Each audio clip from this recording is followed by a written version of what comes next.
Hello everyone. Let's understand the most important and most difficult chapter जो बच्चों को लगता है, but I'm sure I'm here to make it very easy. 11th में biochemistry chapter आते ही बच्चों को इतना डर लगता है, वो सोचते हैं बायो के बच्चों को इतना केमिस्ट्री क्यों सिखाया जा रहा है. But don't worry, I am here to make it very easier. पूरा चैप्टर वैसे तो 12 to 13 आवर्स का है, but I try to cover it in less time so that आपको ये पूरा वन शॉट मिल जाए. But do not worry, one shot revision का मतलब ये नहीं है कि मैं कुछ चीज़ें स्किप कर दूंगी. सारी चीज़ें यहाँ कवर होंगी. डिटेल में तो हम पढ़ते ही हैं, बट यहाँ पे क्विक वन शॉट लेंगे. So let's quickly understand biology and biomolecules. ये क्या है? सो बायोलॉजी और मॉलिक्यूल्स, बायोमोलिक्यूल्स, ये जो शब्द तैयार होता है ये एसेंशियल होता है कोई भी स्ट्रक्चर एंड फंक्शन के लिए. बायोमोलिक्यूल्स कौन कौन से हैं? तो हमारे शरीर में जो बायोमोलिक्यूल्स होते हैं प्रेजेंट, ये प्रोटीन्स है, कार्ब्स है, लिपिड्स है, न्यूक्लिक एसिड्स है. अब हम एनालिसिस कैसे करते हैं? हाउ डू वी नो कि ये बायोमोलिक्यूल्स प्रेजेंट है हमारे सेल में? तो सबसे पहले हम ऑर्गेनिक के बारे में बात करेंगे. ऑर्गेनिक बायोमोलिक्यूल्स मतलब सारे कार्बन कंटेनिंग मॉलिक्यूल्स. तो ये एनालिसिस करने के लिए हम कोई तो लिविंग टिश्यू लेते हैं, चाहे वो एनिमल टिश्यू है तो लीवर, अगर कोई प्लांट टिश्यू है तो any of the tissue is been taken, और इसको हम ग्राइंड करते हैं by the help of mortar and pestle with the help of trichloroacetic acid, इसमें मिक्स करके. सो एक बीकर लिया है जिसमें हमने एक टिश्यू ले लिया है और ट्राइक्लोरोएसिटिक एसिड डाल दिया है और उसको पूरा ग्राइंड, पेस्टिल स्लरी बना दिए पूरा. हम उसको कंप्लीटली स्लरी तैयार कर दिए हैं. ये जो स्लरी तैयार हुई इसको हमने फिर एक फनल लिया, दूसरा बिकर लिया और इस फनल में हमने चीज क्लॉथ डाला और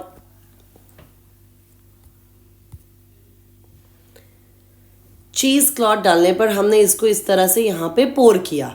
पोर करने पर काफ़ी चीज़ें ऐसे नीचे सेटल डाउन हो गई.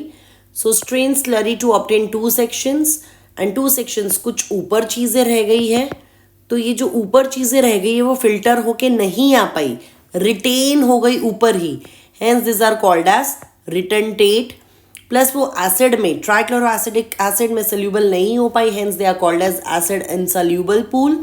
और इसमें सारे बड़े बड़े मॉलिक्यूल्स आ जाते हैं, मैक्रो मॉलिक्यूल्स, वो मॉलिक्यूल्स जिनका 10,000 डाल्टन से ज़्यादा मॉलिक्यूलर वेट है.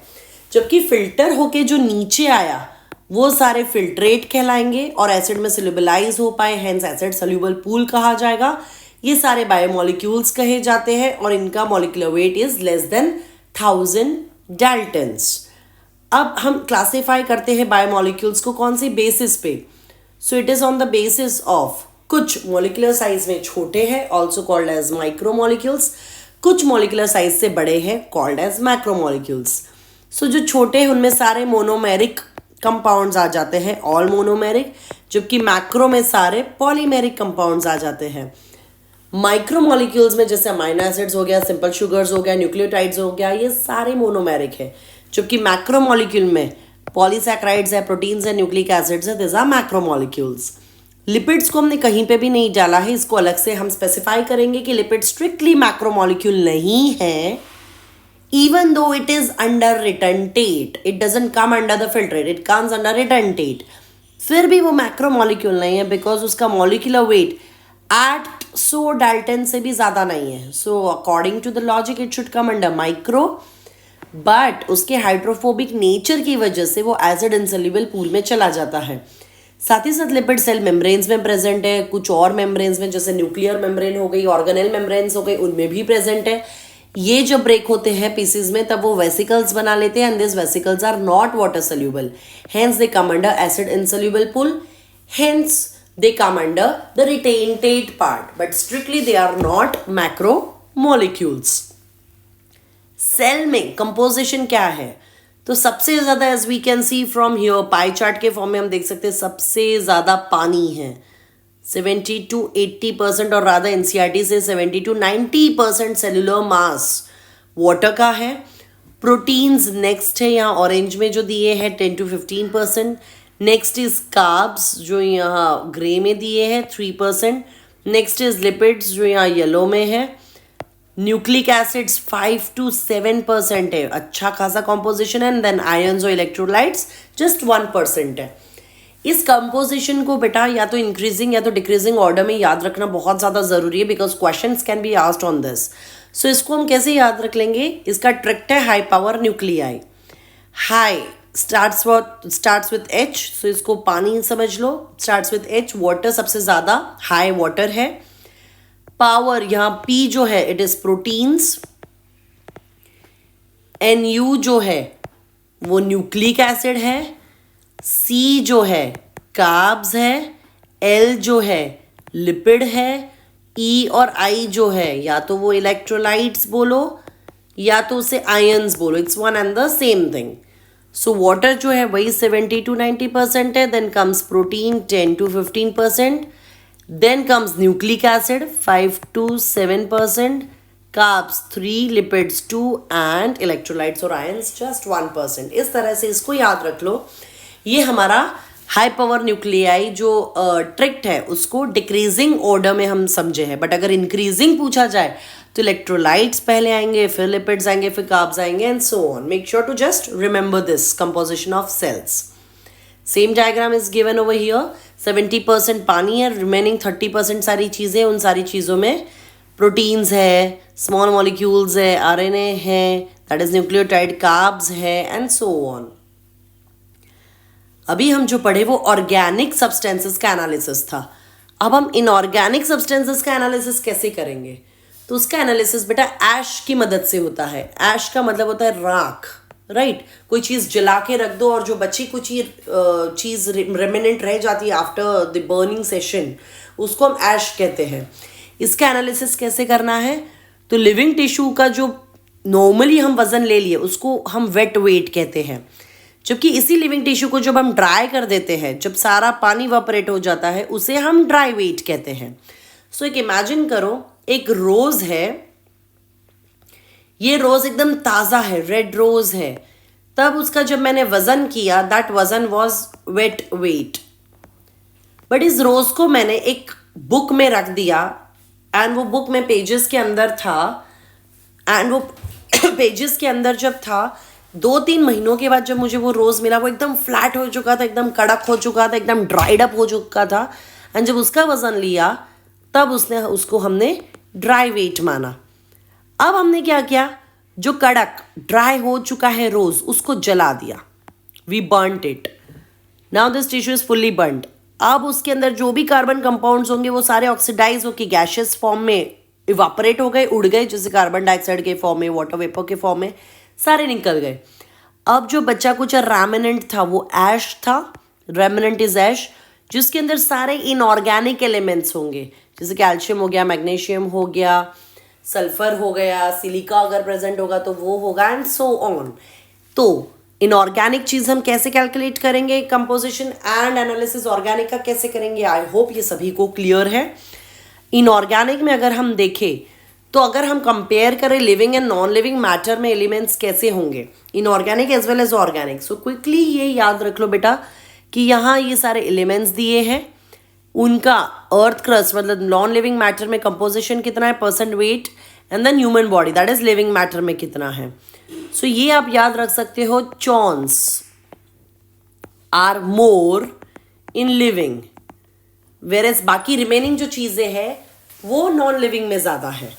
अब चॉन्स का मतलब क्या है? C for carbon. So here you can see 18.5 is more than this 0.3 जो अर्थ क्रस्ट में है. H is hydrogen.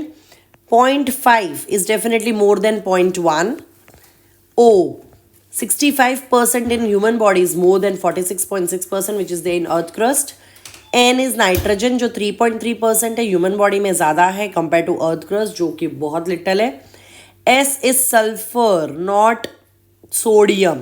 S is sulfur. Sodium होता तो मैं Na लिखती, राइट, बट मैंने चॉन्स लिखा है, S लिखा है. Sulphur is in human body 0.3 and जबकि वो अर्थ क्रस्ट में जस्ट 0.03 है. सुपर की ये पांचों चीज़ें ह्यूमन बॉडी में ज़्यादा है, जबकि नीचे की ये सारी चीज़ें non living that is earth crust में, आई एम सॉरी एरो गलत हो गया, ये अर्थ क्रस्ट में ज़्यादा है, right. So as we could see, sodium 2.8 higher than 0.2, calcium 3.6 higher than 1.5, magnesium 2.1 higher than 0.5 and silicon 27.7% in earth crust. And living tissue में hardly it is negligible. It is ना के बराबर ही है वहाँ पे. इनऑर्गेनिक कंस्टिट्यूएंट्स लिविंग टिश्यू के क्या क्या हो गए, तो ये सारे हैं जो ऑलरेडी हम देख चुके हैं. सोडियम है, पोटेशियम है, कैल्शियम है, मैग्नीशियम है, वाटर है एंड कुछ कंपाउंड्स. इन्हीं के जो कॉम्बिनेशन से बनते हैं. NaCl हो गया, CaCO3, PO4 3- SO4 2- and so on. ये सारी चीज़ें हमारी इनऑर्गेनिक कंस्टिट्यूएंट्स है कोई भी लिविंग टिश्यू में. So water is also considered under inorganic. Just remember that thing. Primary and secondary metabolites क्या है, तो name itself says metabolites and primary. Metabolism के जो प्रोडक्ट्स है, जो प्राइमरी है, जो इम्पॉर्टेंट है कोई भी सेल या लिविंग के लिए, वो सारे मेटाबोलाइट्स को हम प्राइमरी मेटाबोलाइट्स कहते हैं, जो कि फोटोसिंथेसिस, रेस्पिरेशन, प्रोटीन या लिपिड मेटाबॉलिज्म के लिए इम्पॉर्टेंट है. अमाइनो एसिड्स हो गया, शुगर, क्लोरोफिल्स, हीम एक्सेट्रा, ये सारे एग्जाम्पल्स है प्राइमरी मेटाबोलाइट के. जबकि सेकेंडरी मेटाबोलाइट के एग्जाम्पल्स क्या है, तो secondary metabolite name itself says कि ये सेकेंडरी है, मतलब प्राइमरी फंक्शंस के लिए ये मेटाबोलाइट इंपॉर्टेंट नहीं है. They are just present in plants, fungi and some microbes. इनके पास बहुत सारे ऑर्गेनिक कंपाउंड्स है. So this metabolites are organic, they are not inorganic, जो कि इन्वॉल्व नहीं होते प्राइमरी मेटाबॉलिज्म में एंड उनका कोई डायरेक्ट फंक्शन भी नहीं है ग्रोथ एंड डेवलपमेंट में. उन्हें हम सेकेंडरी मेटाबोलाइट्स कहते हैं. ऐसा कहा जाता है कि सेकेंडरी मेटाबोलाइट्स में भी प्रेजेंट है for the defence role, but वो भी काफ़ी सारी बुक्स मना करती है कि ये भी श्योर नहीं है. सो क्विकली एग्जांपल्स देख लेते हैं हम सेकेंडरी मेटाबोलाइट्स के. पिगमेंट्स जो कलर देंगे, कैराटिनॉइड्स एंड एंथोसाइनिन्स, ये एग्जाम्पल्स हैं. अल्कलॉइड के एग्जाम्पल्स मॉर्फिन एंड कोडिन है. टर्पिनॉइड्स के एग्जाम्पल मोनोटर्पिन्स एंड डाइटर्पिन्स है. एसेंशियल ऑयल के example lemon grass oil and etcetera. Toxins में एब्रिन एंड राइसिन है. लैक्टिन्स में कॉन्केनविलिन ए है. ड्रग्स में एग्जाम्पल्स विनब्लास्टिंग, करक्यूमिन है. And one more is polymeric substances में examples rubber, gum and cellulose आता है. सो ये सारे एग्जाम्पल सेकेंडरी मेटाबोलाइट के हैं. Extremely important confirm question secondary metabolite से आता ही आता है. 3 ऑप्शन सेकेंडरी मेटाबोलाइट के दिए जाएंगे, 1 ऑप्शन प्राइमरी का दिया जाएगा एंड पूछेंगे out of this which one is not a secondary metabolite. तो डेफिनेटली जो एग्जाम्पल प्राइमरी का होगा that would be the answer. Next let's quickly start with carbohydrates. See, the name itself says hydrates of carbon. So they are hydrates of carbon. Mainly compounds carbon, hydrogen and oxygen के ही हैं. इन्हें हम saccharides भी कहते हैं because these are sugars. इनके पास main functional group कौन सा होगा? इनके पास या तो अल्डिहाइडिक ग्रुप होगा या तो कीटोनिक ग्रुप होगा. कार्बोहाइड्रेट स्मॉल हो सकते हैं. एग्जाम्पल है monosaccharides, derived monosaccharides and oligosaccharides, और they can be large as well, जिसमें पॉलीसैकेराइड्स एग्जाम्पल में आ जाएंगे. मोनोसैकेराइड्स जो है ये सिंपल सी शुगर्स है या कार्बोहाइड्रेट्स है जो फर्दर हाइड्रोलाइज नहीं कर सकते हम स्मॉलर कंपोनेंट्स में.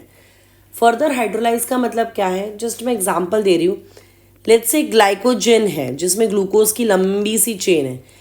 इसको अब हाइड्रोलाइज करो तो अल्टीमेट आपको ग्लूकोज मिलेगा ही मिलेगा, which is still a saccharide, right, which is still a sugar. But when you break down glucose, definitely इसको हम ब्रेक डाउन कर ही सकते हैं जिसमें से हमें कार्बन डाइऑक्साइड, ATP, वाटर, ये सब मिलता है. But out of this 3 is any substance a sugar in nature? No, it is not. Hence इसको फर्दर हाइड्रोलाइज करके when we do not get any sugar, then this is called as simple sugar और simple carbohydrate, जिसको ही हम monosaccharide भी कहते हैं. Mono मतलब एक ही सैकेराइड है, एक ही शुगर है उसके पास. It is composed of 3 to 7 carbon atoms. Formula इसका CnH2nOn होता है. जस्ट एग्जाम्पल देख लेते हैं. अगर N3 होता तो formula would have been C3H6O3.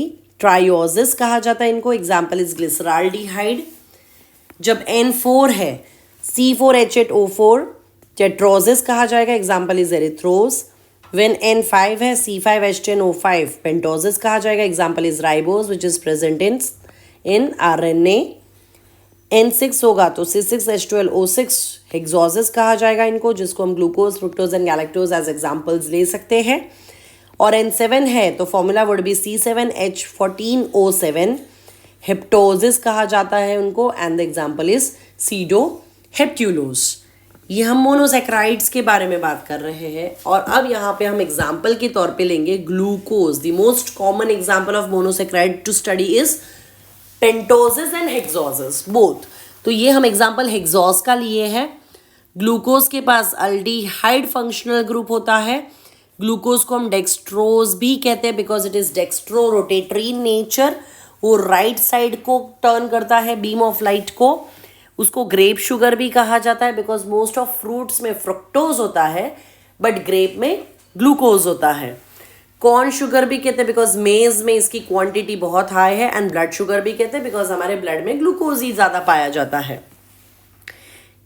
ये वी कैन सी 1 2 3 4 5 6 6 ग्लूकोज है. ऑक्सीजन भी 1 2 3 4 5 6 है. जबकि हाइड्रोजन कितने होने चाहिए? So we know according to formula C6H12O6 तो H12 होने चाहिए. 1 2 3 4 5 6 7 8 9 10 11 एंड 12. ये जो ग्लूकोज का फॉर्म है वो बेटा लीनियर फॉर्म है.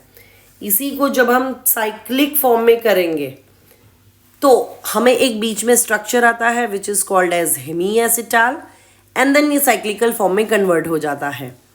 एग्जैक्टली कैसे कन्वर्ट होता है ये हम अलग से पढ़ेंगे. यहाँ पे बस आप ये देख लो दैट 5th कार्बन is the farthest chiral carbon from the main functional group which is the aldehydic group. Aldehydic group is present on the first carbon and 5th carbon is the farthest chiral carbon. 6th carbon is not chiral because 2 hydrogen common हो जाएंगे. तो उसके साथ ये bond तैयार होता है और इसी बॉन्ड के साथ ये रिंग तैयार हो गई है एक जिसमें ऑक्सीजन है एंड देन सारे कार्बन से. एंड जैसे हर कार्बन पे HNOH ग्रुप्स जुड़े हुए हैं वैसे ही लगा दिए हैं यहाँ पे. Important point to note over here is this is a heterocyclic ring. Heterocyclic का मतलब हुआ सारे कार्बन से नहीं बने, कुछ कार्बन एंड देन ऑक्सीजन भी है. होमोसाइक्लिक रिंग होती तो सारे के सारे एक ही कंपाउंड से रिंग तैयार होती. Another example in monosaccharides is fructose. Fructose के पास unlike glucose ketone functional group है जो कि नॉन अल्डोज ग्रुप है. फ्रुक्टोज को हम फ्रूट शुगर भी कहते हैं. एज डिस्क्राइब्ड अर्लियर फ्रूट्स में सबसे ज़्यादा फ्रुक्टोज ही पाया जाता है एंड ये स्वीटेस्ट अकरिंग शुगर मानी जाती है. फ्रुक्टोज का फॉर्मूला भी सेम है C6H12O6 बट इसका functional group ketone group second carbon पे होता है जबकि ग्लूकोज में अल्डिहाइडिक ग्रुप फर्स्ट कार्बन में होता है. And as I said ring form बनाने के लिए फंक्शनल ग्रुप के carbon and farthest chiral carbon के बीच में बॉन्ड तैयार होता है. सो इस बॉन्ड से ये जो साइकिल है, ये जो रिंग फॉर्म है, ये पूरा वेरी कर गया. इस रिंग को फ्यूरानोज रिंग कहा जाता है just because this ring is total of 5 members out of which 4 members are of carbon and 1 member is of oxygen. एक ऑक्सीजन है and then 1 2 3 4 are carbons. Whereas previous में जब हम ग्लूकोज का देखें because first carbon and 5th carbon were involve in ring formation. यहाँ total 6 members की ring है जिसमें 5 members कार्बन है और 1 member ऑक्सीजन है. ऐसी रिंग को हम पायरेनोज रिंग कहते हैं.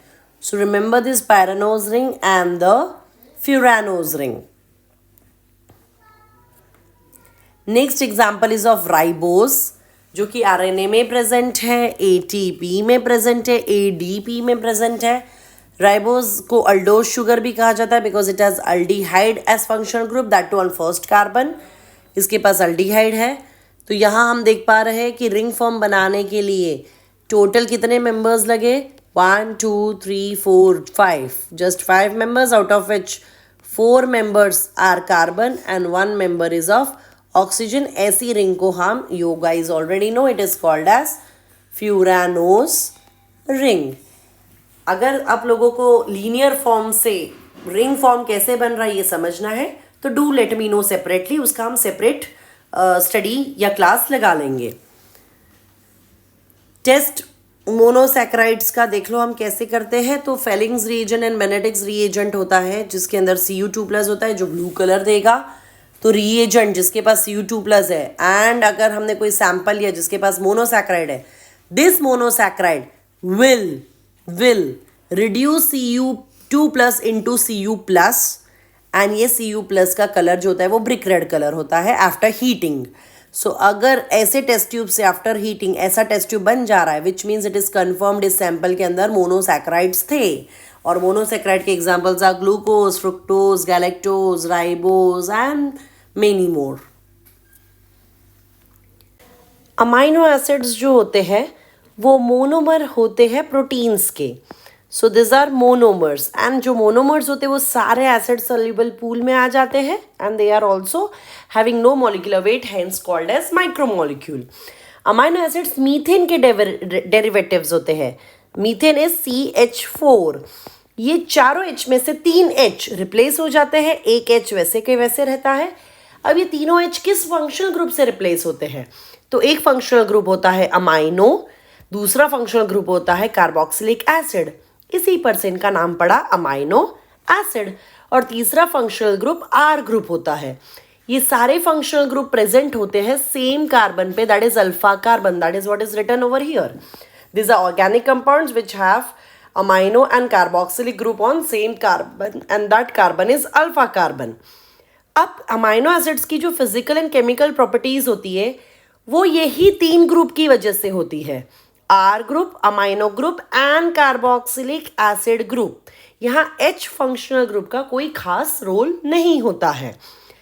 अगर हम अमाइनो एसिड को देखें तो ये एम्फोटेरिक नेचर के होते हैं जस्ट बिकॉज इनके पास दोनों एसिडिक और बेसिक ग्रुप दोनों प्रेजेंट है।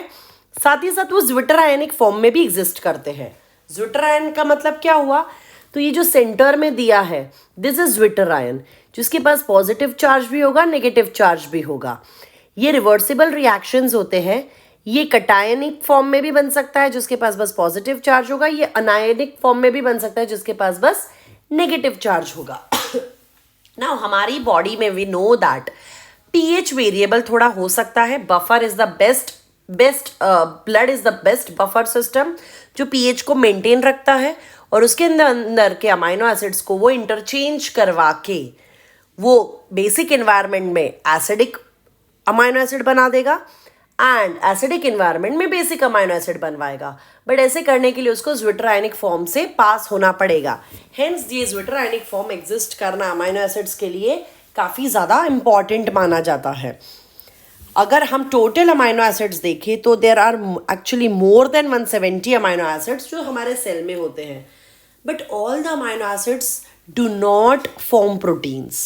This amino acids can be of 2 types, कुछ प्रोटीन बनाने वाले, कुछ बस अमाइनो एसिड्स के फॉर्म में ही एग्जिस्ट करने वाले, वो प्रोटीन नहीं बनाते हैं।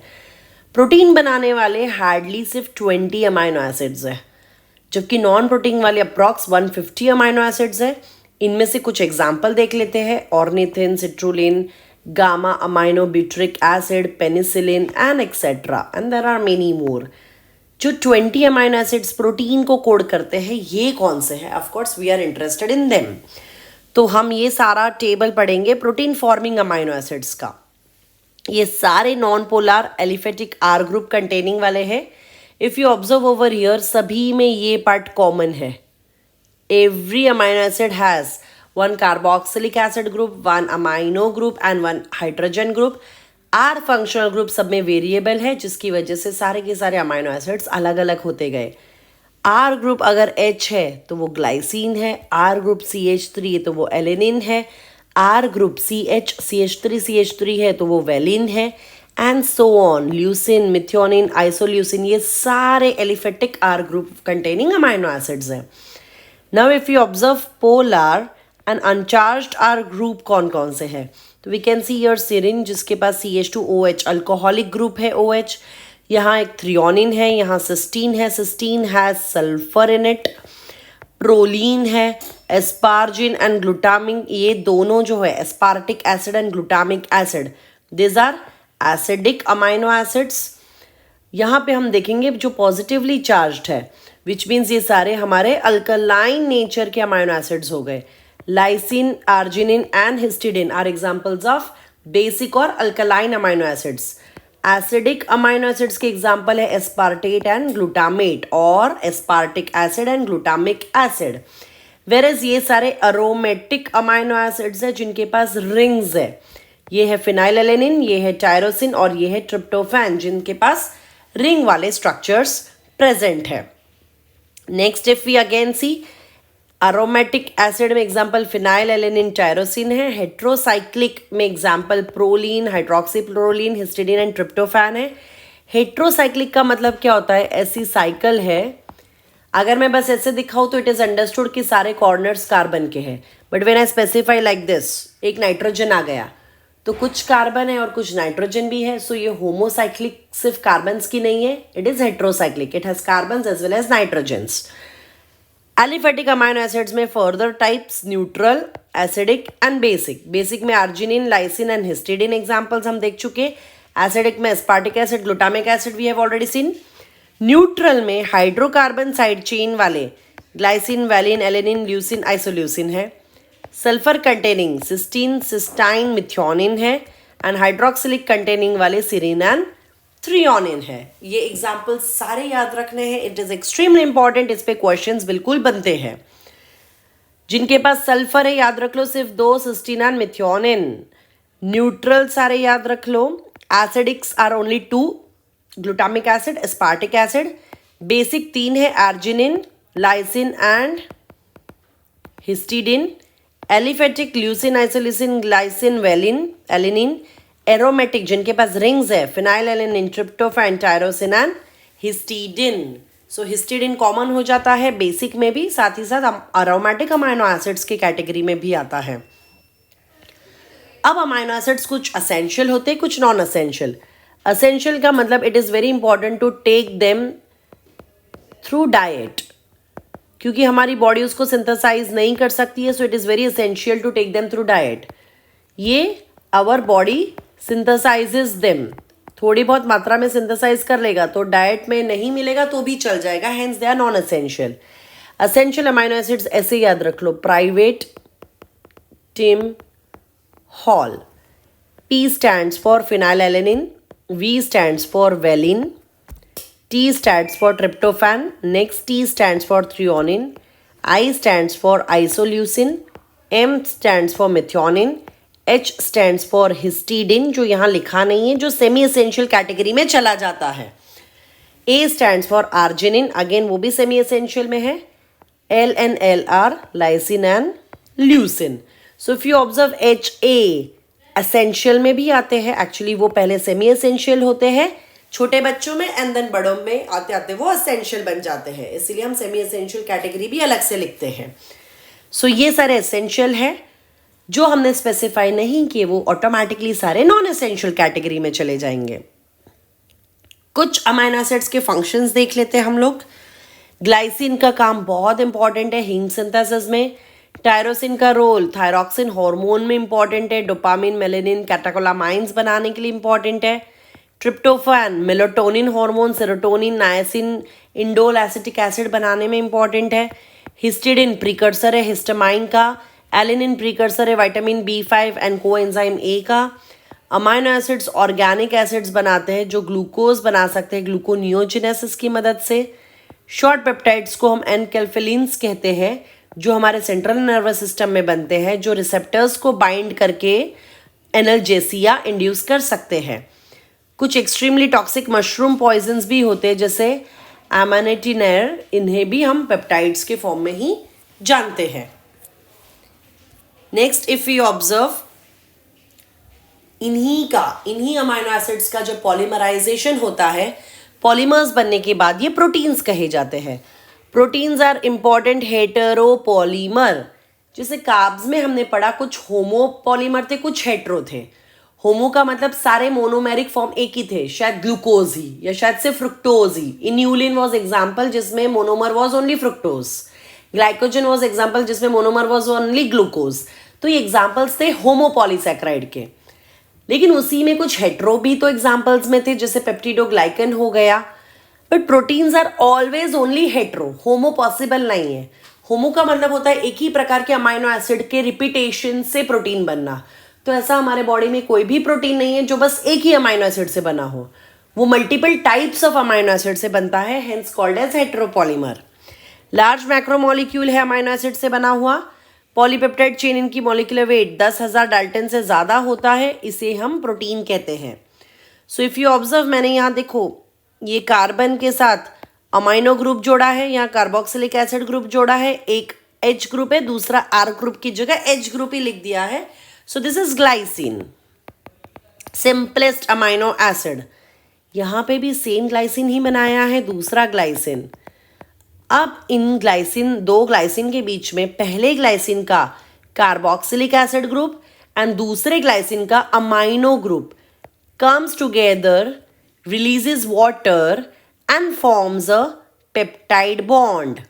इसी पेप्टाइड बॉन्ड को हम केमिस्ट्री में अमाइड बॉन्ड के नाम से जानते हैं, CONH। ये बॉन्ड बनने के कारण ये दो अमाइनो एसिड्स मिलके बना लेते हैं डाइपेप्टाइड। डाइपेप्टाइड का मतलब दो अमाइनो एसिड वाले, बट पेप्टाइड बॉन्ड कितने होंगे? सिर्फ एक ही पेप्टाइड बॉन्ड होगा बाय रिलीज ऑफ वाटर। इसी तरह से पूरी लंबी चेन क्रिएट होती जाएगी। एंड अगर हम ऑब्जर्व करेंगे तो लेफ्ट साइड हमेशा N टर्मिनल फ्री रहेगा, राइट साइड का हमेशा C टर्मिनल फ्री रहेगा। लेट्स क्विकली टेक एग्जांपल, पीछे वाला ही देख लेते हैं। ये लेफ्ट साइड वाला था और ये राइट साइड वाला अमाइनो एसिड है। तो लेफ्ट साइड के अमाइनो एसिड का COOH ग्रुप जो था, carboxylic acid group, it got busy in formation of peptide bond, but amino group is absolutely free, whereas right side में amino group got busy in formation of bond, whereas carboxylic acid group was absolutely free. So जो free होता है उसका हम नाम देते हैं। So this is N terminal, whereas this is C terminal. यही यहाँ पे शो किया है नेक्स्ट स्लाइड में, N terminal and C terminal। Collagen most abundant protein है पूरे एनिमल वर्ल्ड में, जबकि पूरे बायोस्फीयर में Rubisco is the most abundant protein. Classification proteins का अगर हम देखें तो कुछ प्राइमरी प्रोटीन्स है, कुछ सेकेंडरी है, कुछ टर्शरी है, कुछ क्वाटरनरी है। वी कैन सी प्राइमरी जो है वो बस अमाइनो एसिड की चेन है, and all the amino acids are attached together by the help of peptide bonds. Let's take an example that 10 amino acids एक दूसरे से जुड़े हैं। देर आर 10 अमाइनो एसिड्स, 5 हो गए, 1 2 3 4 5, टोटल 10 अमाइनो एसिड्स हो गए। उनके बीच में ये बॉन्ड्स जो होंगे वो एक कम होगा, सो टोटल 9 पेप्टाइड बॉन्ड बनेंगे टू फॉर्म 10 अमाइनो एसिड्स का एक पॉलीमरिक चेन। हमेशा एक बॉन्ड कम होता है, दो के बीच में एक बॉन्ड बनता है, राइट। सो 10 अमाइनो एसिड्स की चेन में 9 पेप्टाइड बॉन्ड्स तैयार होंगे। ये हमें बस पोजिशनल इंफॉर्मेशन देता है अमाइनो एसिड्स का, पहला कौन सा है, दूसरा कौन सा है, लास्ट कौन सा है, सेकेंड लास्ट कौन सा, एंड सो ऑन। इसी में फर्दर पेप्टाइड बॉन्ड तो है ही, फर्दर H बॉन्ड्स ऐड करने की वजह से कुछ शेप आ सकता है। इस तरह से हेलिकल फॉर्म आ सकता है या शीट्स का फॉर्म आ सकता है जो हाइड्रोजन बॉन्ड को स्टेबिलाईज करवाएगा। Only right handed helix possible है, इंट्रामोलिकुलर हाइड्रोजन बॉन्ड्स होते हैं। Keratin of here is an example. Beta pleated में इंटरमोलिकुलर हाइड्रोजन बॉन्ड्स होते हैं, इंट्रा नहीं होते हैं।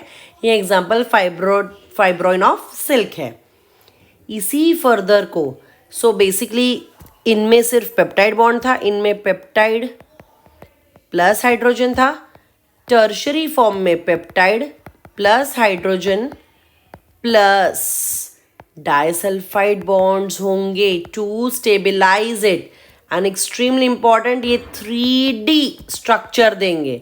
सो 3D स्ट्रक्चर देने वाले, यहाँ लिखा है 3 डायमेंशनल फोल्डिंग पैटर्न है, 3D स्ट्रक्चर देने वाले टर्शरी प्रोटीन्स है। This is necessary for many biological activities of proteins. Example enzymes है, मायोग्लोबिन है। और ऐसा ही एक से ज्यादा टर्शरी प्रोटीन अगर जुड़ा है, here we can see light blue and dark blue colour के 2 है टर्शरी। ये दोनों टर्शरी वापस एक दूसरे से जुड़ेंगे by disulphide bonds. So if there are more than 2 polypeptide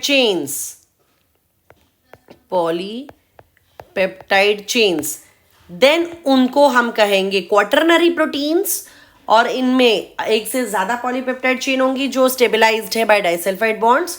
most stable structure माना जाता है। Examples are haemoglobin, also you can add examples are insulin as well. So quick revision on this. Primary क्या था, बस peptide bond के formation से हमें बस पोजिशनल इंफॉर्मेशन मिलती थी, पहला अमाइनो एसिड क्या है, दूसरा क्या है, ऐसी बस लीनियर चेन। इसी लीनियर चेन में हाइड्रोजन बॉन्ड्स ऐड करने से या तो अल्फा हेलिक्स बना या बीटा प्लीटेड शीट्स बने। ये अभी भी 2D ही होते हैं, ये हमारे सेकेंडरी स्ट्रक्चर्स हो गए। सेकेंडरी स्ट्रक्चर्स में फर्दर फोल्डिंग की वजह से 3D स्ट्रक्चर बना। उसको स्टेबलाइज करने के लिए डाइसल्फाइड बॉन्ड्स के साथ साथ van der Waals interactions, hydrophobic bonds, covalent bonds, ionic bonds भी हेल्प किए to form a stable 3D form called as tertiary structure. And यही टर्शियरी स्ट्रक्चर एक पॉलीपेप्टाइड की जगह एक से ज्यादा पॉलीपेप्टाइड से अगर बनेंगे तो उसे हम क्वाटरनरी स्ट्रक्चर कहेंगे। प्रोटीन्स और फर्दर दो प्रकार के हैं, simple proteins and conjugate proteins. Simple proteins में सिर्फ और सिर्फ अमाइनो एसिड्स है। कॉन्जुगेट प्रोटीन्स में अमाइनो एसिड है प्रोटीन फॉर्मिंग प्लस कुछ नॉन प्रोटीन पार्ट भी है। सिंपल प्रोटीन्स के एग्जाम्पल है अल्ब्यूमिन, ग्लोबुलिन, हिस्टोन्स, ग्लूटिलिन, जबकि कॉन्जुगेट प्रोटीन के एग्जाम्पल है nucleoprotein which has protein plus nucleic acid part, chromatin example हो गया। Glycoprotein, protein plus glyco group, mucin and glycocalyx example हो गए। Lipoprotein, protein plus lipid part, chylomicron example हो गया। Phosphoprotein, protein plus phosphate group, casein example हो गया। Metalloprotein, protein plus एक metal ion जुड़ा हुआ होगा, हीमोग्लोबिन एग्जाम्पल हो गया। Chromoprotein, protein plus some pigment, cytochromes example हो गए। सो इतने सारे प्रकार के प्रोटीन्स होते हैं। Next is on the basis of nutritional value, class 1 and class 2 type के प्रोटीन्स है।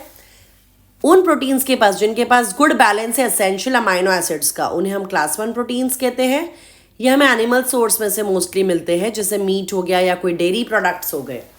क्लास 2 प्रोटीन्स मतलब उनके पास सारे एसेंशियल अमाइनो एसिड्स नहीं होंगे, ये हमें डाइट के थ्रू लेने पड़ते हैं और ये हमें प्लांट सोर्सेज से मिल जाते हैं। प्रोटीन्स के कुछ फंक्शंस देख लेंगे। एंजाइम्स का फंक्शन होता है, मोस्टली सारे प्रोटीनेशियस ही होता है एक्सेप्ट राइबोजाइम एंड राइबोन्यूक्लियस ए, ये बस दोनों न्यूक्लिक एसिड के नेचर के एंजाइम्स हैं। कुछ ट्रांसपोर्ट प्रोटीन्स होते हैं जो ट्रांसपोर्टेशन में मदद करेंगे, जैसे हीमोग्लोबिन हो गया, ग्लूट4 हो गया, ट्रांसफेरिन हो गया जो आयन के ट्रांसपोर्टेशन में मदद करता है। रेगुलेटरी प्रोटीन जो रेगुलेट करेंगे, for example blood glucose level regulate करने वाले इंसुलिन एंड ग्लूकागॉन प्रोटीन्स है। कॉन्ट्रैक्टाइल प्रोटीन जो कॉन्ट्रैक्शन में मदद करेंगे, एक्टिन एंड मायोसिन एग्जाम्पल है। विजुअल प्रोटीन्स रोडोप्सिन है जो विजन देंगे। टॉक्सिक प्रोटीन्स जो टॉक्सिक इन नेचर होते हैं, राइसिन, एब्रिन एंड सेक्विनोम। Structural proteins example which give structures, collagen and fibroin spiders के केस में। स्टोरेज प्रोटीन जो स्टोर होके रखते हैं, अल्ब्यूमिन। क्लॉटिंग प्रोटीन्स जो क्लॉटिंग प्रोसेस में मदद करेंगे, fibrinogen and prothrombin. Sensory proteins receptors के फॉर्म में है। Therapeutic proteins thrombin, fibrinogen and streptokinase के फॉर्म में है। Streptokinase is clot buster, fibrinogen helps in clotting, even thrombin helps in clotting. Cosmetics के फॉर्म में केजिन है। स्वीटनर्स के फॉर्म में थाउमेटिन है। डिफेंस प्रोटीन एंटीबॉडीज हमारी होती है। एंड हॉर्मोन्स के फॉर्म में इंसुलिन एंड एक्सेट्रा। बहुत सारे एक्चुअली हॉर्मोन्स है which are proteinaceous in nature. ये सारे ओवरऑल कुछ फंक्शंस हो गए सम प्रोटीन्स के। अब प्रोटीन्स की कुछ प्रॉपर्टीज भी है, जैसे डीनेचरेशन हो गया। डीनेचरेशन का मतलब है हमने डिस्ट्रक्ट किया या डिसरप्ट किया उसका सेकेंडरी या टर्शरी स्ट्रक्चर एक्सेस हीटिंग से, एक्सेस एसिड से, या एक्सेस बेसिस से, या एक्सेस अल्कोहल की वजह से। अगर अमाइनो एसिड या प्रोटीन का बॉन्ड फॉर्मेशन जो था वो बॉन्ड टूट चुका है तो उसे हम कहेंगे डीनेचुरेशन। कोआगुलेशन प्रॉपर्टी का मतलब होता है छोटे छोटे ग्लोबुलर प्रोटीन्स जो है वो सल्यूबल है पानी में एंड वो कोआगुलेट नहीं होते हैं हीट से। एग्जाम्पल हिस्टोन हो गया। बट जैसे जैसे साइज बढ़ती है प्रोटीन की ये लेस सल्यूबल होते जाते हैं एंड हीट कोआगेबिलिटी इनकी बढ़ती है। Example egg albumin, serum albumin and glutelins. Whereas fibrous protein जो होते हैं वो इनसल्यूबल होते हैं पानी में example keratin of skin and collagen of connective tissue. तीसरी प्रॉपर्टी प्रोटीन्स की कि वो म्यूटेशन में जाते हैं। Change in sequence of amino acids can cause serious disease. Example exchange of one glutamic acid just by one valine in hemoglobin will cause direct sickle cell anemia। सोचो बेटा, sickle cell anaemia जो patient है उस इंसान की death हो सकती है, इतना ज्यादा सीवियर है ये चीज। बट अगर म्यूटेशन हो गया और एक अमाइनो एसिड बस चेंज हो रहा है दूसरे अमाइनो एसिड से, डायरेक्टली हमको डिजीज तक, लीथल डिजीज तक हो सकती है। With this we are done our protein part.